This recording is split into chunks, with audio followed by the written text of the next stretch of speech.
And good evening, ladies and gentlemen. James Smith, the Covert Prepper, with the Covert Prepper Show here on the Prepper Podcast Radio Network. How's everybody doing today? This is, well, you don't realize it, but it's 8 o'clock Central Time, and a couple hours, 3 hours late, in part because I fell, and I hurt myself. And I'm just a smidge bit of pain. If I had some beer, I wouldn't be, but I don't have any beer, so I'm in pain. But anyways, I'm here because we need to talk about the topics we'll be talking about tonight. You definitely not say that with insufficient beer. Okay, so all information provided is for entertainment purposes or for post-apocalyptic uses. That's okay, because, believe it or not, we're not going to be talking about anything illegal, which is always a good thing. Sorry, just had to clear my throat there. I'm a former U.S. Navy enlisted sailor and former prison corrections officer for medium and minimum security inmates.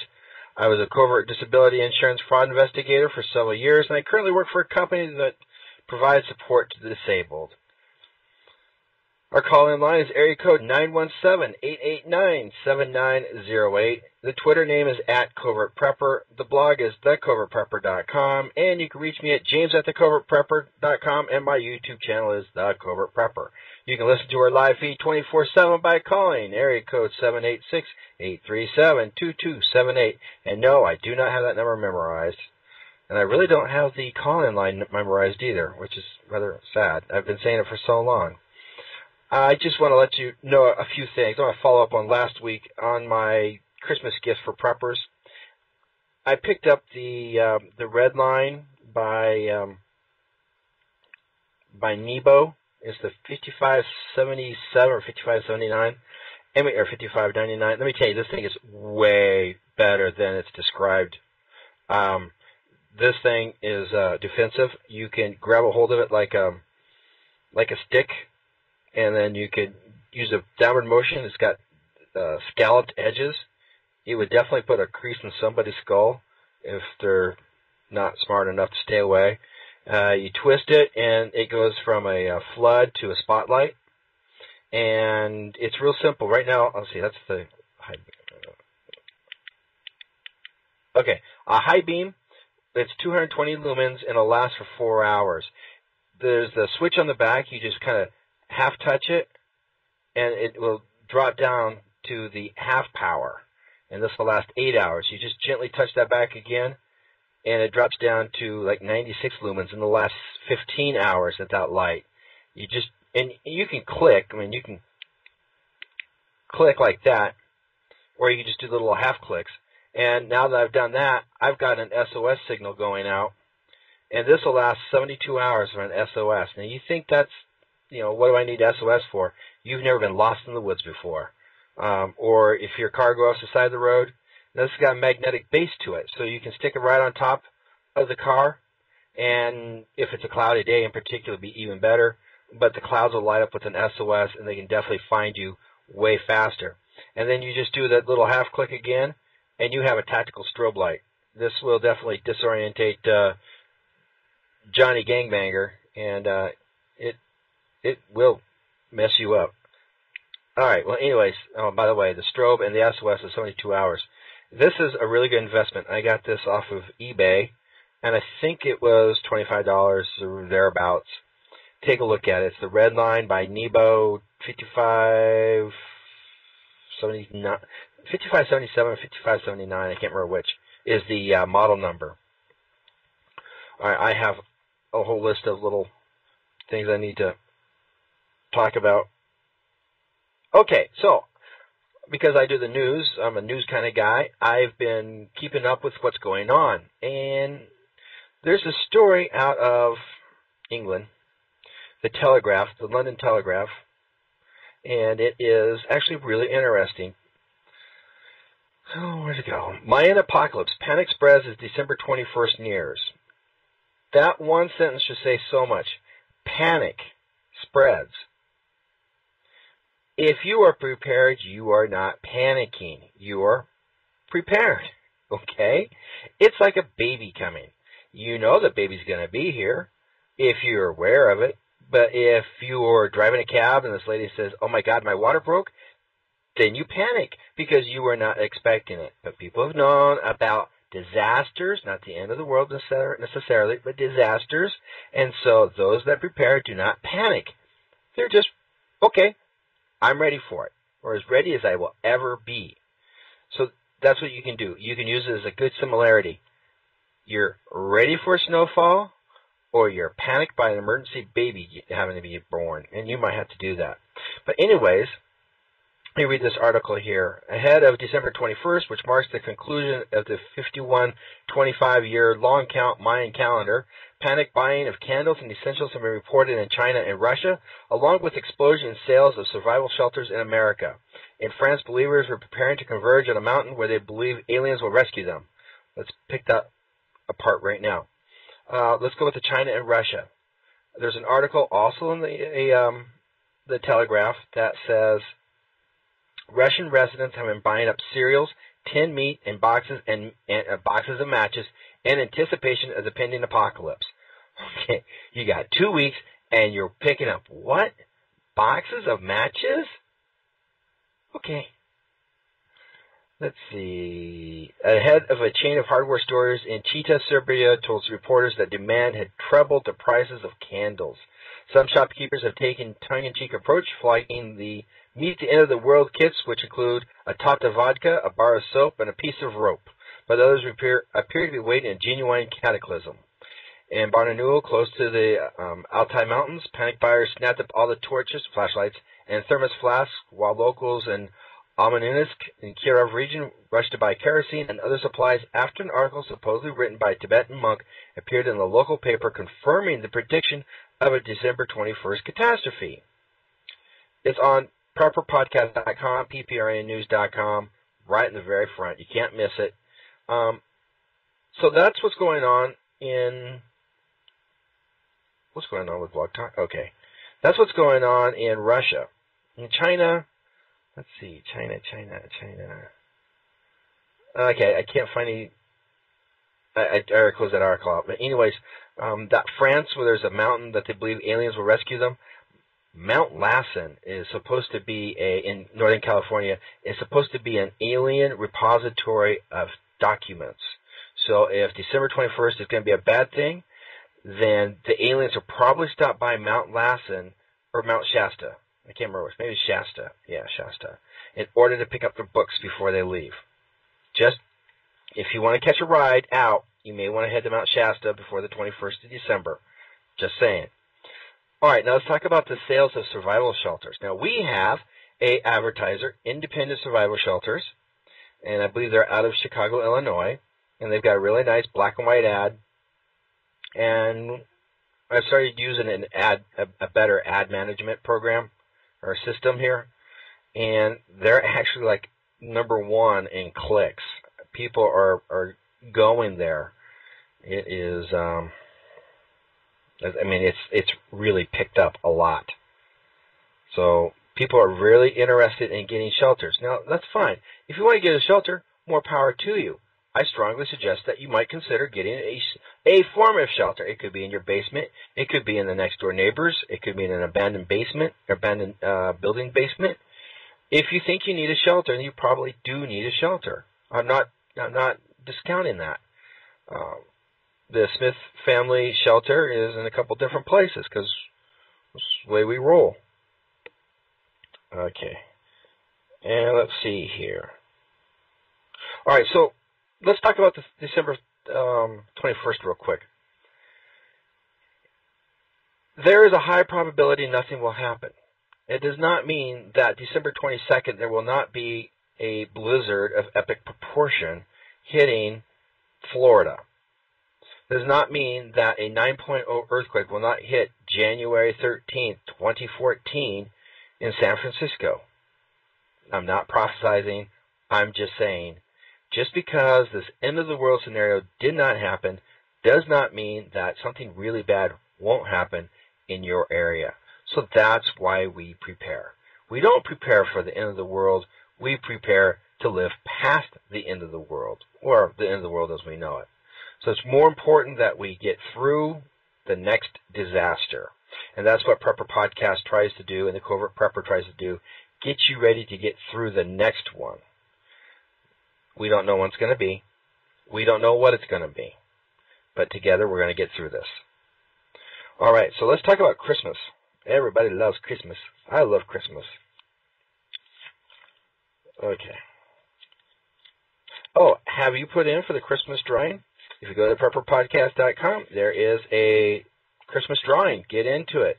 You go into the upper part of the banner. It says Christmas 2012 giveaway, and click on there, and then enter to win. There's 5 ways to enter, and it's a tablet chock full of prepper goodness. I mean, really good goodness. So take a look at that. Go to prepperpodcast.com, Christmas giveaway. You can't miss it. So this Christmas article that I wrote was really well received, and I got to thinking about other things that I'm going to need. Now, this first one, you're going to think I'm crazy, but rope. Rope is a really important item that you need to have. Now, what I strongly suggest that if you do get rope, try to get like a artificial kind in nylon, and whatever you do, don't put it in your husband or wife's stocking that family members are going to see that you open, because if they're going to raise eyebrows. It's like, Mom, I never knew. Okay, so don't do that privately. Honey, this is for your prepping stuff, okay, or put just for your preferences, because the last thing we need is raised eyebrows in a household. It's just wrong. But the type of rope that I like to get is something that is able to support at least half of my weight. I'm not fat and I'm not thin, but the reason I want to be able to support half my weight or so is because I want to know that if I have to fold it in half and cut it, that there's an opportunity that I could use it to support more than my weight. See, the way rope is rated is if you take one length of it, how much will it break? So if you take the same piece of rope, cut it in half, and attach it to your object in 2 different places, you can now lift twice that which the rope is rated. So if it's rated at 200 pounds, then you can lift 400 pounds if you cut that rope in half. And so if you got a 50-foot length of rope and you have to cut 2 5-foot pieces off, you can handle 400 pounds, and you still have 5 foot of rope. Anytime you use rope, though, you are going to be weakening it. So that 400-pound lift that you'll be doing, that rope will not be able to do 400 pounds again. It's been compromised. It's great for tying up bad guys or whatever. So just keep that in mind when you're using rope. The more rope, the better. And again, always try to get something that at least half your body weight. The next one's going to be a Zippo lighter. Why a Zippo lighter? Hey, if it's good enough for World War II, it's good enough for the end of the world or any kind of disaster. Zippo lighters are waterproof, and they are really slim and compact. Try not to get the piezo type of lighters because the crystals are always hard to find. But you can always find the flints for a Zippo. They're more common than the piezo flints. So just if you're going to get somebody something, remember you're getting them a Zippo lighter, but also get them fuel, maybe a couple things of fuel and a couple things of flints. This way they're able to, they have extra, which is why we do what we do. A knife. What kind of knife? Whichever knife you're most comfortable with. It's like a sword. Well, what kind of sword do you get? Do you get a katana? Do you get a Scottish claymore? It's whatever you're best familiar with. If you like the Rambo kind of knives and you have, I don't want to say the body strength for it or the build for it, maybe it's not the best thing for you. A butterfly knife might be more appropriate. If you're, you kind of have to keep it small and simple, a butterfly knife. The reason being is because it's got its own cover. You just kind of flip it, and now it's exposed. You flip it, and now that blade is protected, and you're protected from that blade. Throwing knives, which are really nice to use, they're pretty good for, up-close type encounters. More, what I'm thinking of is not exactly people, but they could be useful on people, but they're pretty good for, like, squirrels. If you're a good throw at it and you can hit that squirrel, you're probably pretty, your best bet is with a throwing knife. My personal favorite is any kind of knife that I have within my reach. And on that same theme is a Leatherman tool. What's a Leatherman tool? A Leatherman tool is a multi-tool system. It could be, they vary. The one I've got is got a needle nose plier that if I do a little flippy like a doll, it turns into a pair of pliers. And then on either handle, or on one handle, there is a fish scaler, a straight screwdriver, a can opener, and things of that nature. It's pretty multi-tool. And the other side, I can put screw bits in order to use the other side as like a screwdriver. But that's just mine. You can spend $130 for one. You can spend $15, $10, $5 for one. It's just whatever your budget will approve. And they're good tools to get. The next one you may not think of as a really good Christmas present, but a tarp. The reason a tarp is really good is because this way, if you put it in your bug out bag or in the bag in your car in case you get stranded on the side of the road during an apocalypse or whatever, you now have extra rain cover. The tarp is also good, and if you get a black or a dark green one, is good for camouflage. If there's any kind of problem children roaming the roads, you could use it to hide behind, out of sight, out of mind, especially if you're wearing bright colors like orange or yellow or red. So a good tarp is good to have. Tarps come in a whole lot of different sizes and different costs. One of my favorite purposes for a tarp is for the water storage. If you get the clear plastic tarps, and you dig your hole and you put the tarp around and form it into a big square, let your water fill up in there, and this way you're not going to lose your water. So tarps are really multifunctional, and they're very good to have. Now this one's going to seem kind of lame, but it's really important on a psychological basis. And that is that one special thing. Let me back up to another one here. Just before that, I want to say your scripture of choice. You may not have a particular belief structure, and that's fine. But you may have some inspirational words that you might remember from the Hitchhiker's Guide to the Galaxy. And so maybe you want to keep the Hitchhiker's Guide to the Galaxy at your side, during a disaster. Some people may be the Quran, it could be the Bible, it could be Torah. Whatever your scripture of choice is, I would suggest, or your loved ones, that you get them or yourself a copy so that when things happen, then you're going to have something that you can find solace in. And the last one is going to be that one special thing. It could be, just as an example, flannel sheets. When you touch flannel sheets, for example, it reminds you of a better time. It's like little kids and teddy bears. When they hug a teddy bear, it's comfort. It means that the world's okay. Stuffed animals. It could be a small figurine of whatever, or picture in a picture frame that your loved one really appreciates, and just that one special thing that they want to reflect upon. When you have your whole life destroyed before you, let's take Joplin, Missouri. Your house is spread across 3 counties, and having that picture, it kind of makes everything okay for that moment. And in a crisis situation, okay that goes from moment to moment is about the only thing that you have to hang on to. So I just want to let you know that you need to find that one special thing for the person in your life and make sure that they have it in their Christmas bag. All right, now I got to thinking about this next one. Now this is the topic du jour, and it's how to survive under the Antichrist. Now people are saying Obama's the Antichrist. Okay, he might be. Okay, but people also said that Napoleon, Hitler, Mussolini, Stalin, George Bush, Ronald Reagan, Pol Pot, these were all the Antichrist. Well, the big way if he's the Antichrist, Mr. Obama, is the Antichrist. Oh, and by the way, well, I'll say it a little later.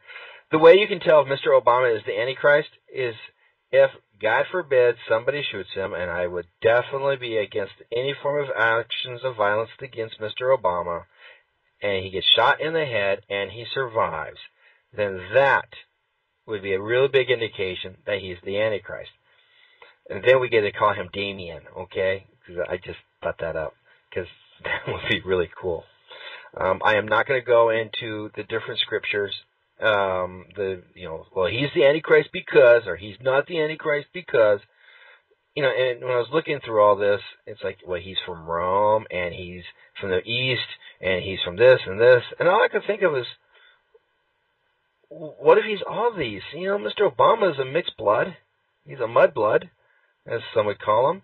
So, a muggle. That's the word, muggle. No, mudblood. Yeah, that's what Hermione was. But anyways, he actually kind of fits all of the criteria. I'm just saying.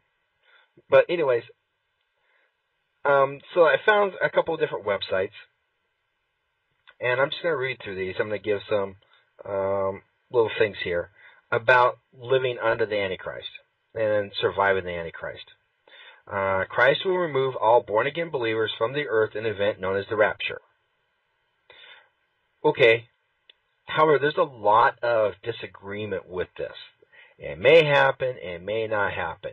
As far as I know, I don't know. And so I'm just going to assume that there's not going to be a rapture, okay? If there was going to be one, I would probably be in that mix. I would probably be on that list. But I'm just going to go with the assumption that there's no rapture. Just the assumption. I reserve the right to be wrong, okay? Now, I've blended a couple of different websites in here. It says, now you understand how the Antichrist is able to get everyone, even the godless rebels, to submit. People will be cold, starving, and shell-shocked after word passes, Planet X. They will need to bail out with all the basic necessities of life, much like New Orleans needed after Hurricane Katrina. Unfortunately, when a catastrophe is global and complete, there is no place on earth that can send aid. It must come from God himself or a reasonable facsimile thereof. The Antichrist will appear as God and have the powers to bring security and sustenance to what's left of the world population. Okay, so the concept here is major disaster, few survivors. Damien, we'll just call him whomever, Damien, will appear to be like God and will be able to help everybody throughout the world. And let's see, the Antichrist will come into power and will sign a covenant with many, like the power players who pull the strings behind the scene, for 7 years. Let's see, during the 7-year period is known as tribulation. Now, this is where the prepperdom comes in. There will be terrible wars, famines, plagues, and natural disasters. All right, so let's deal with those right there. As preppers, we need to deal with those 4. Terrible wars. What happens in a war? The young men are taken away, sometimes the young women. So your home will lose people. You will lose your workforce in a post-apocalyptic world. There will be famines. In other words, there will be a shortage of food. So as preppers, we need to make sure that we have more than enough food. We need to figure out ways to produce food basically out of nothing. Because that's pretty much what it's going to boil down to. I was walking through Frostbite Falls this afternoon, and I saw a bunch of leaves on the ground. And I thought to myself, well, that's silly. Why don't they just rake them up and put them in their compost pile? And then I got to thinking, in a post-apocalyptic world, if I was in charge, the streets would be clean, the lawns would be mowed, because all those grass clippings and all the hedge trimmings and all those spare leaves can be recycled, composted, and put back into next year's gardens. So think like that, okay, there's going to be famines. What do I need to learn how to do? What do I need to do? What do I need to learn how to do in order to maximize the possibility of me seeing tomorrow in a post-apocalyptic world? Now, there's going to be plagues and natural disasters. Let's go with plagues now. Plagues can come in many different forms. We have the Black Plague, which was spread by fleas. We have the malaria plagues that afflict Africa and South America. Those are spread by mosquitoes. We have the various sundry plagues that are spread by birds, the avian flu, and we have some spread just by people wandering around with dirty hands. So these are different ways, and so we need to learn ways of dealing with plagues. As I said, I hurt myself, and I've got some pretty good gashes on me. And I was putting some Neosporin on them. And I remember that this is a triple ointment. They're so strong you actually cannot take these internally. They will seriously mess you up. And I got to thinking about the ability of some essential oils. Oregano, lemon balm is really powerful.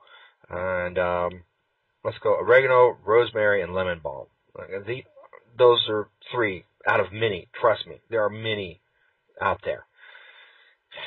If you were to take the 3 essential oils and put them in some petroleum jelly, you now have your own special blend of triple ointment. That's pretty much all an ointment is petroleum jelly, Vaseline, and some kind of chemical. So in a post-apocalyptic world, having that herb garden may not be too bad of an idea. So by preparing to have something in place for plagues, I was reading that licorice root was put into lollipops as a test to see if it killed a particular bacteria in children's mouths. So, and by the way, that's also an antiviral agent too.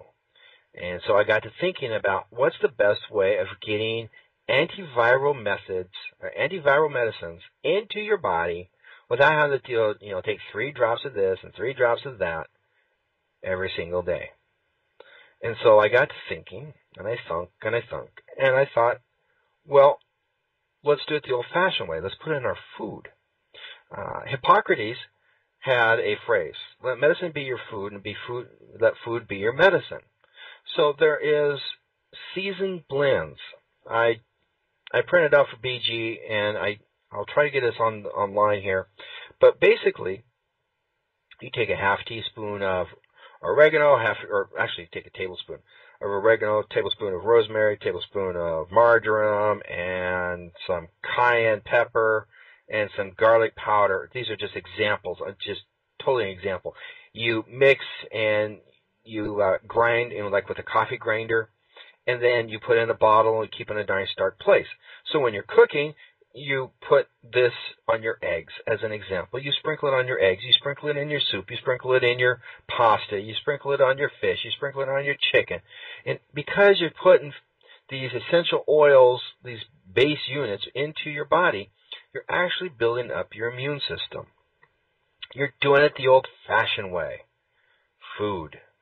It doesn't cost you anything, really, maybe $1, to get a plant of oregano, a plant of rosemary, and a plant of marjoram, and a plant of lemon balm, okay? And to grow this, these things are basically weeds. All they want to do is grow.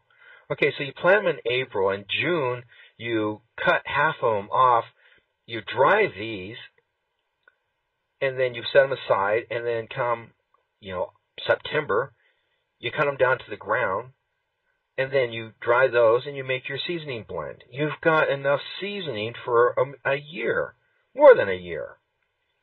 So you're able to treat yourself to something good. You get some seasoning, you get some flavor. Now, flavoring is really important. The sense of smell is so very important to our appetite. If we get the same kind of food over and over again, the flavor is bland, we're really not going to be that happy. It's a psychological effect. But if we make it taste yummy and make it smell yummy, then we're going to be eating. It also increases your appetite. And in a bad situation, a good appetite's good to have.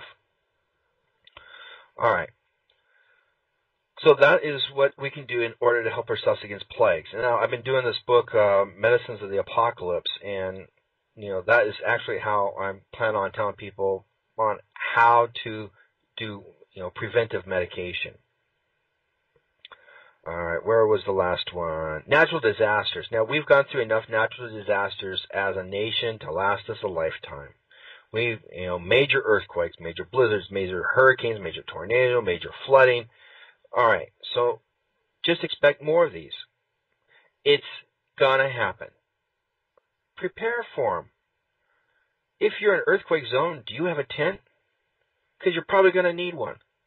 If you're in a blizzard area, do you have ways of heating your house? Do you have a generator? If not, you don't necessarily have to have one. Maybe a good kerosene stove, the little kerosene heater for like $130 at Walmart.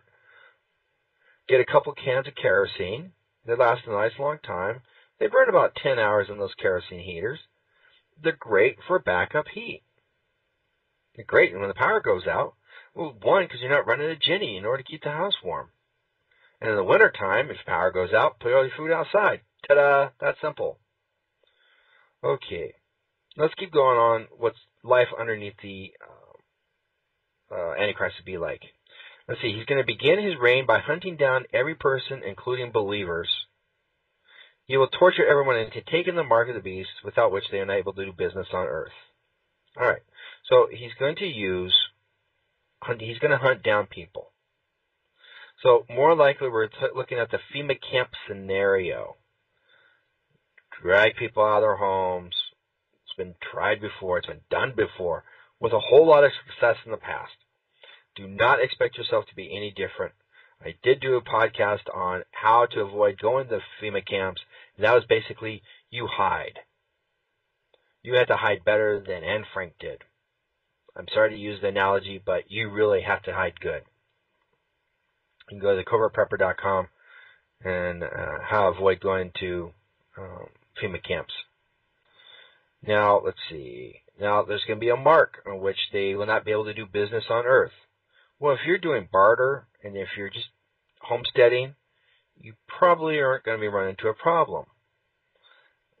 There's another thing you can consider, and that is if you need to have a scan mark, there are websites, and more likely it will be a barcode. More likely it won't be your simple barcode like you see on the UPCs, on the packages. It'll be probably more like a QR code, like you'll see that they're just square, or there's like 30 different types. So it'll be one of the more complex types of barcodes. And then you can actually scan the barcode on somebody with a scanner, and then you can actually see some apps, Android, there's an app that will actually scan barcodes, and it'll tell you what that information says, usually. But you can create your own, like a tattoo, so that you can walk around town without, the invasion of the body snatchers, the very own Donald Sutherland points and screams. We don't want that to happen. That's a bad thing. All right, so there's the mark of the beast that we have to deal with. He will also go to war with nations that resist his rule. More than 1/3 of the world population will be killed in the war with Asia that results. Given this total control and subjugation, his iron rule will indeed bring a manner of peace and prosperity. Okay, so yes, but he's not a very good tyrant. As long as you do as he says, you're going to be safe. But if you're like me, you're going to get hit and you're cut off. But that's fine. Let's see here now. Halfway through the 7 years, the Antichrist will break the peace covenant with Israel and make war against it. Now, here's the thing: this peace covenant and with Israel, some people say it's not Israel; it's with many. In this case, it's the power players, and make war against them. But that's fine. And let's see, one more here. At the end of the 7-year tribulation, he'll make a final attack on Jerusalem and things of this nature. Fine. So whatever your particular spiritual beliefs are, it doesn't matter, because you're going to have a heck of a time. You could be a Hindu, you're going to have a hard time. You could be a born-again Christian, you're going to have a hard time. You could be an atheist that thinks this guy is crazy. If you think this guy's crazy, I got news for you. He probably is crazy. So crazy people are not good people to be around, and they're not fun to be with. So he's going to be a danger. And to be quite honest with you, if Mr. Obama is the Antichrist, if he's the Antichrist, he has been his own worst enemy so far. This guy is unstable. He is not a nice person. From my observations and reports that I have read in the papers. And remember, when the press turns on you, you've really screwed up. And the press is turning on him. And what does a narcissist do when nobody loves them? He lashes out. Well, I've got about 20 minutes, and I see people in the chat room. Hello, Prepared Household and Val. I hope, and the guests that I have here. I hope everybody has been pleasantly surprised and or pleased, hopefully, crossing my fingers. If not, that's I apologize greatly. But I'm done with the podcast tonight, and I've got 2 advertisers that will be coming on. I'll tell them about more of them next week. But stop by theprepperpodcast.com and take a look at our advertisers. The survival shelters are pretty cool. The Pure Cup is really cool. The water filter, Pure Effect filter is pretty cool. These are all really great advertisers. I've had to actually turn down a couple because I don't think we really want to do Matchbox cars, and didn't think that was a good match. So take a look at the advertisers and tell them where you heard us from, where you heard the pitch for them for you to go talk to them, and think about what your prepping plans are. I've got my list, and I'm still building my list, and my list will never, ever go away. Not even when I die. I'll probably come back and say, okay, I'm not done yet. All right, so ladies and gentlemen, I'm going to take off out of here, and I need to find a beer. Maybe not. We'll see how it turns out. So you guys have fun and enjoy the rest of the week, and I will talk to you all next week. Now, the 22nd is the day after the world ends. I'm thinking about doing a prepared show. Yeah, you know how it is. Might do one. I'll think about it. Think about doing a special one, like the World of Worlds type. That would be interesting. All right. You guys have fun. I will talk to you all later. And if anybody has any questions, please feel free to email me, james@thecovertprepper.com, and I will be more than happy to email you back. Thanks, and bye-bye.